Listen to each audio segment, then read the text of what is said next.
વડોદરાના મંગળબજાર વિસ્તારમાં 4 વર્ષ પહેલા થયેલી હત્યાના બનાવમાં પેરોલ પર છૂટ્યા બાદ ફરાર થઈ ગયેલા નામચીન આરોપીને પોલીસે ઈજાગ્રસ્ત હાલતમાં ઝડપી પાડ્યો છે. મંગળબજારમાં વિસુધા અપાર્ટમેન્ટમાં રહેતા સમીર ઉર્ફે બંટી અશોકભાઈ પંડ્યા સામે મારામારી, ખંડણી, હત્યાનો પ્રયાસ, હત્યા જેવા 30 ગુનાઓ નોંધાયેલા છે. વર્ષ 2019માં જૂની અદાવતને કારણે એક યુવક ઉપર ખૂની હુમલો કરવાના બનાવમાં તેની ધરપકડ કરવામાં આવી હતી. આ કેસમાં પેરોલ પર છૂટેલા સમીરને 27 ઓક્ટોબર 2024ના રોજ હાજર થવાનું હતું, પરંતુ તે હાજર નહીં થતાં પોલીસે તેને શોધી રહી હતી. સમીર તેના મકાને આવ્યો હોવાની વિગતો મળતા જ ક્રાઇમ બ્રાન્ચની ટીમ તેને પકડવા માટે પહોંચી ગઈ હતી.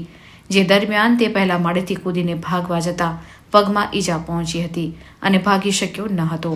પોલીસે તેને ઝડપી પાડી કાયદેસરની કાર્યવાહી હાથ ધરી હતી.